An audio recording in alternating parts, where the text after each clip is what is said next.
ฮัลโหลสบายดีทุกคน มากินตำบักฮงน้ำกัน หาก็ฮอดเฮือนตำบักฮงเผ็ดๆอันนี้เป็นปลาหมึกแห้งบ้านเฮาปลาหมึกอิ่วนะ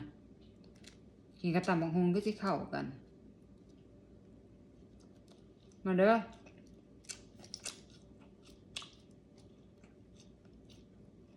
เสียทีมันบ่เผ็ด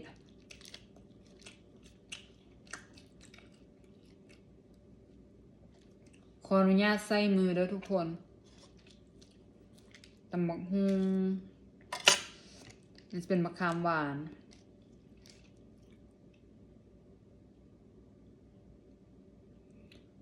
ตำบักฮงกับข้าวปุ้นมากินน้ำกันจะแซ่บบ่แต่กระสิบบ่เผ็ด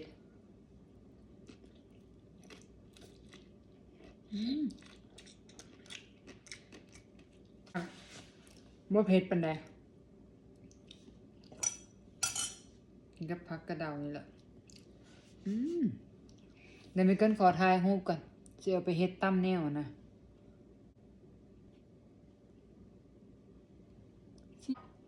ถ่ายรูปไปเฮ็ดตั้มแนวหรือว่าหน้าปกเห็นบ่ปลาหมึกมาแต่บ้านเฮา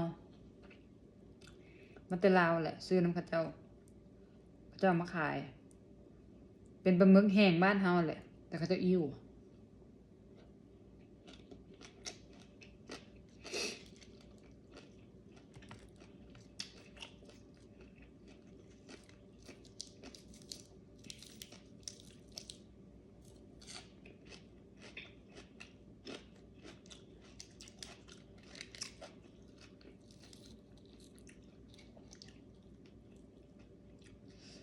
เสียอย่างเดียวตำเผ็ดบ่ได้เพราะว่ากินเผ็ดบ่ค่อยเก่ง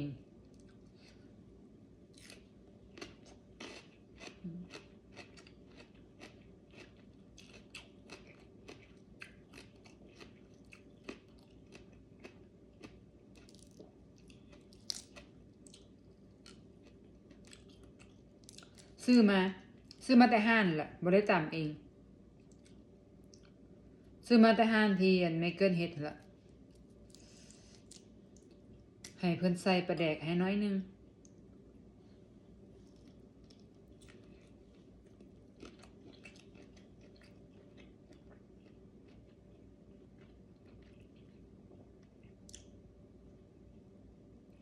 ขอไอ้สินใส่ปลาแดกหน่อยนึง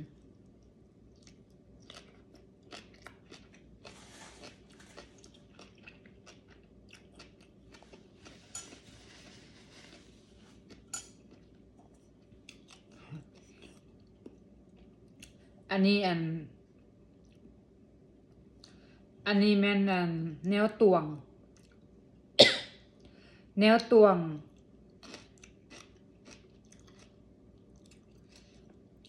หยังตวงน้ำตาลเกลือแป้งนวลนะทุกคนก็เลยเอามาเป็นถ้วยตรง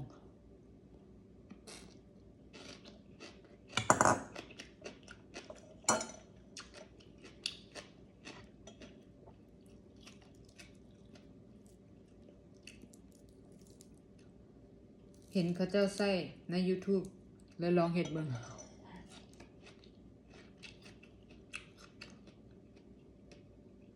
สะดับอ่อน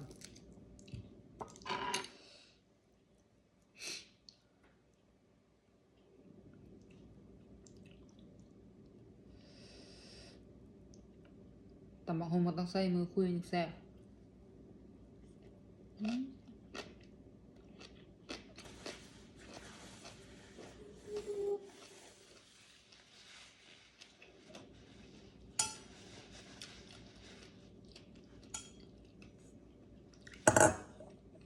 ไว้เนี่ย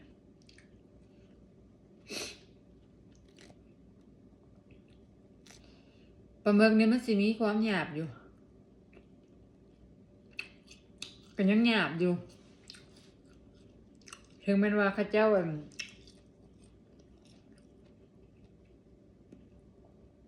าซีอิ๊วให้แต่ก็ยังหยาบได้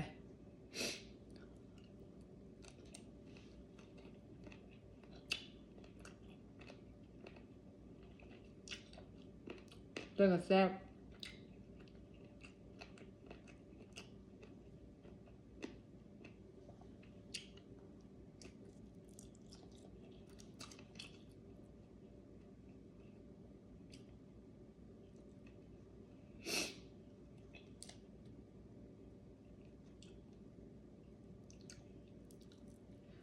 มื้อนี้ลูกค้าเข้าห้านคำแต่ก็บ่มีคนนั่งเลขก็พอดี10 โมงตรงเป๊ะก็เลยได้มากินตำบักหุ่งสู่เบิง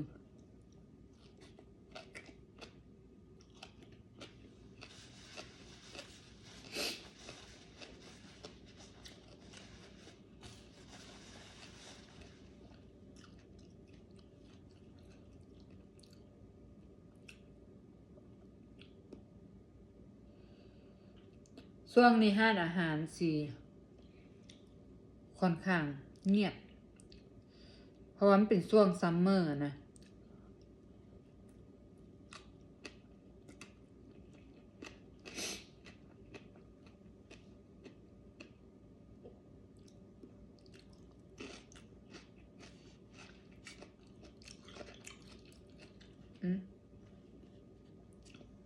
ย้ายไปย้ายมาหลายขวมซะเนาะ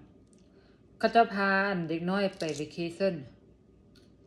พ่อแม่ก็พาลูกไปเที่ยวปิดเทอมเด้พุ่นเดือนออกัสพุ่นเดือน8พุ่น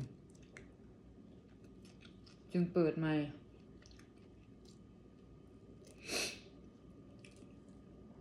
ส่วนหลายร้านอาหารทางโดยเฉพาะทางนี่แหละทางเมืองฮิวสตันนี่แหละสิค่อนข้างเงียบเพราะว่าเขาจะพาลูกเขาจะไปเที่ยวต่างจังหวัด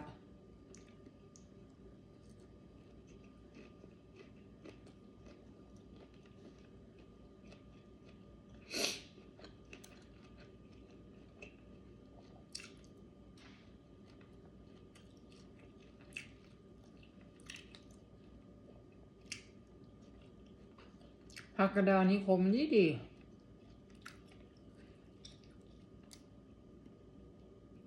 คันแม่นกินกับลาบนี่สิเข้ากันบักคักๆเลย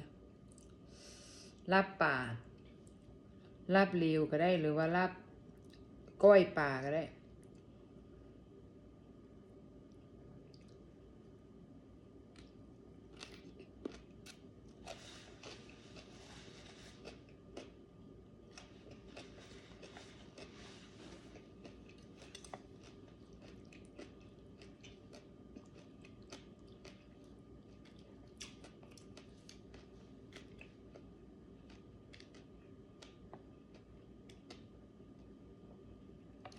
คันเมเกิลตำเองนี่สิไปทางนัว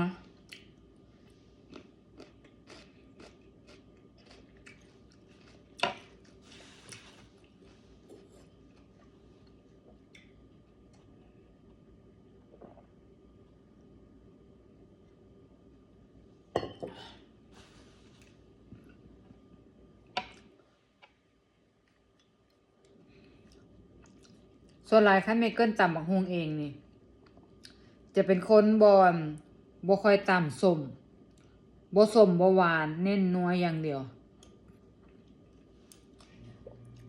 นัวปลาแดก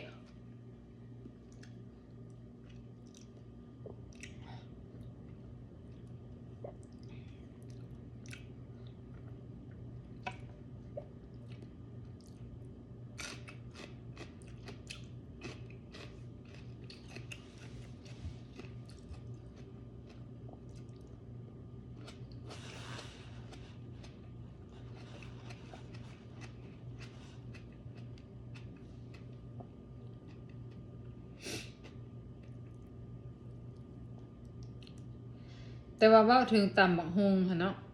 มันต้องกินเผ็ดๆจังสะใจแต่เมเกิลบ่ค่อยเก่งเรื่องเผ็ด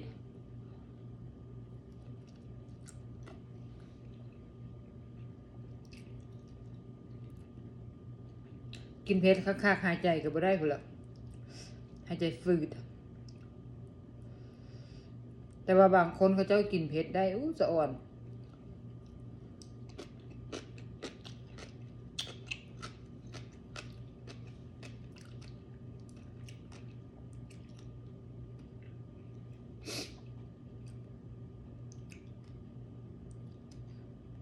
คมๆก็สู้ตายนะ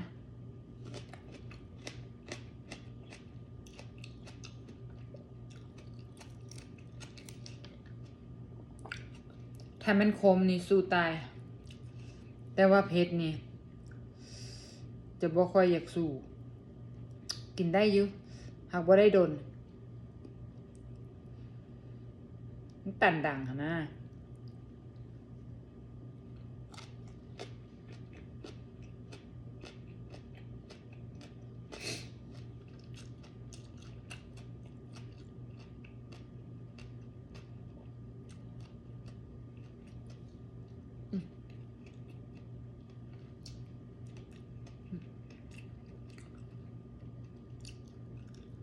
ใบลีก็บ่ได้กินอันนี้ไม่กันซื้อน้ำข้าเจ้ามาแต่รัฐยูทาห์คนลาวเขาเอามาขายมันจะลาวแหละ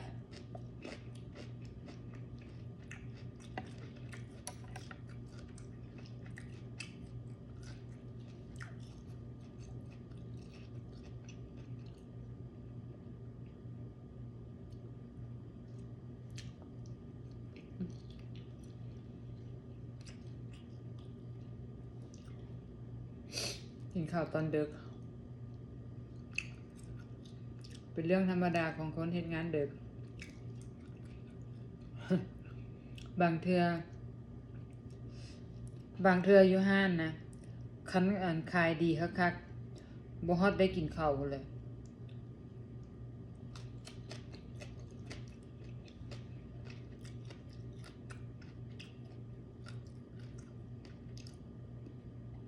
เพราะว่าคันมื้อใดลูกค้ามาเรื่อยๆนะเพิ่นสิมาเทื่อละโต๊ะละโต๊ะมันสิกินข้าวยากเพราะว่าเฮาบ่ได้มีเบรก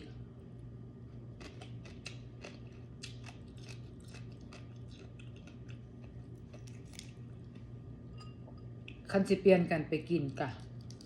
เกรงใจกันเลยบ่มีไผไปก็บ่ได้กินน้ำกันหาลางเทื่อหิวมาคักๆก็กินแลนทั้งกินทั้งย่างส่วนหลายเมเกิลสิลึ่งยืนกินต่ออยู่ห้านน่ะส่วนหลายสิยืนกิน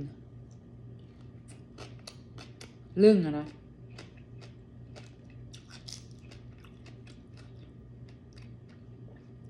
ลึ่งเพราะว่าบางทีลูกค้ามากินไปน้ำลูกค้ามากินหน่อยนึงลูกค้ามาต้องได้แลนนะ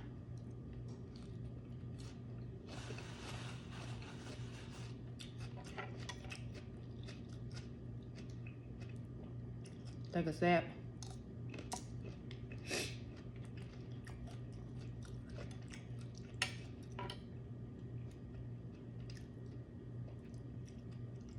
มื้อสวยนี่เมเกิลกินกันยังกินกับขั่วไข่กินข้าวกับไข่เจียวมื้อสวยนี่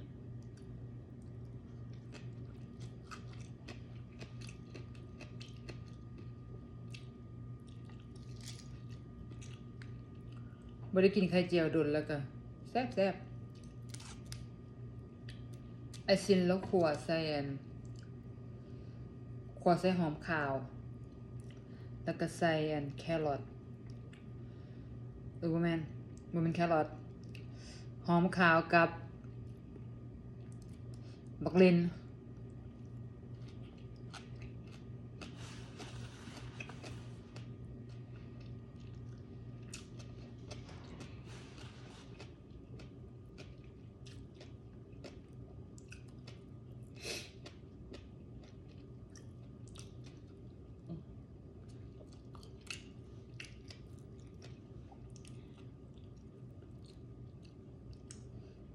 ถึกน้ำ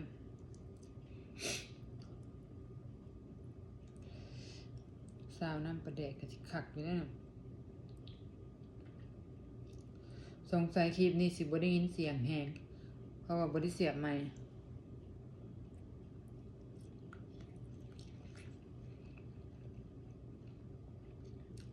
จะได้ไปซื้อขาตั้งกล้องใหม่กัน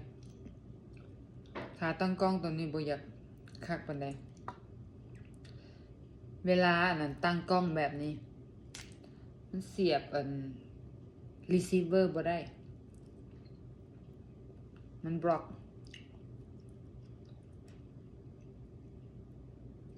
ต้องได้ใส่ขาตั้งกล้องตัวสูงแต่ว่ามันก็ตั้งยาก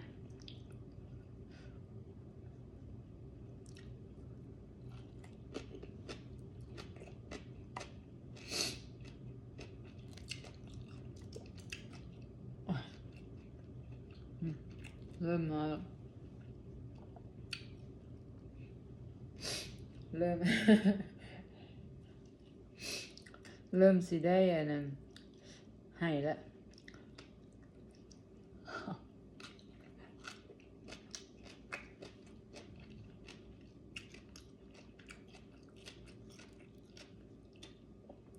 ทุกคนฮู้บ่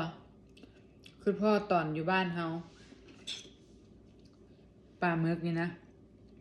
แต่ว่าเขาเจ้าสิเอาไปอิ่วให้มันเป็นเส้นฝอยๆจังซี่นะฝอยๆแบบนี้นะแล้วเขาเจ้าก็เอาบักฮุงขูดที่เขาเจ้าใส่น้ำเวนิเกอร์บ่มันสิออกส้มๆไอ้มอยคือว่าแซ่บ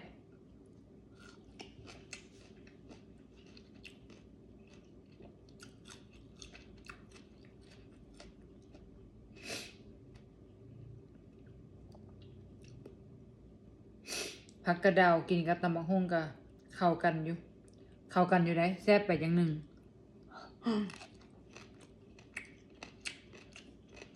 ขมก็จะเป็นรสชาติขมไอมอยนะสำหรับไมเคิลนะไมเคิลว่าได้เพราะว่าเป็นคนมากกินขมอยู่แล้วนะ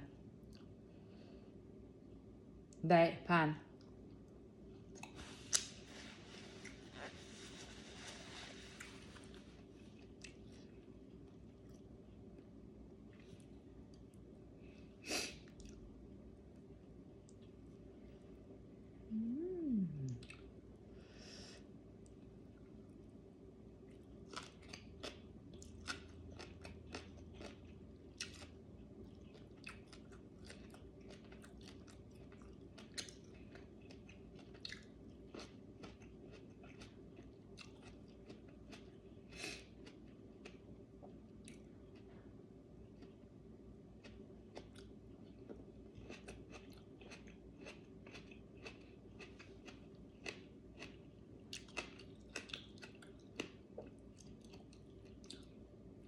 18 นาทีแล้ว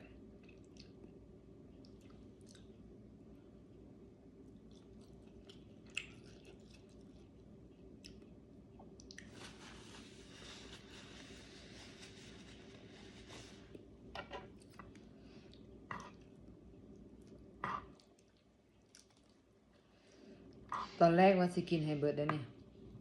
ไมเคิลสิกินเบิดอยู่เพราะว่ากินขนมจีนใส่สงสัยบ่รอด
อืมอืม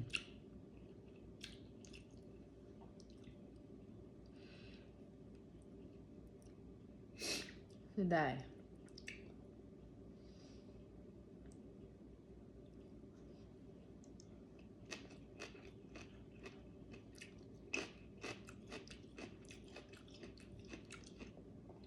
บ่แม่นบักทั่วฝักยาว เป็นบักทั่วเมกา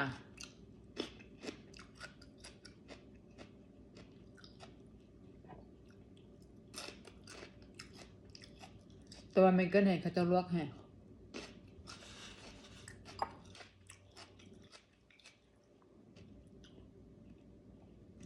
ถ้าบ่ลวกเพิ่นสิเหม็นเขียวก็ว่าแม่น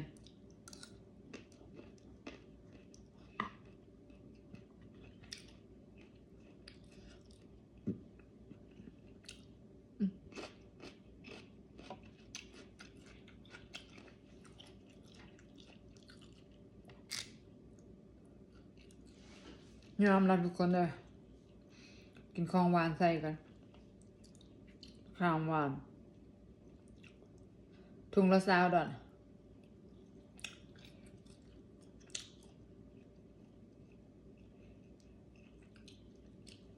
เขาเจ้าแกะเม็ดออกมาเรียบร้อยยี่ห้อนี้แซ่บหวาน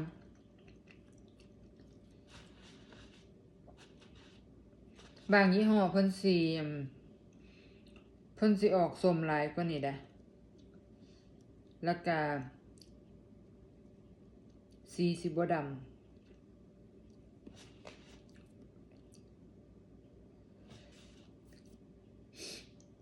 บายข้าวเหนียวฮ้อนๆมาบาย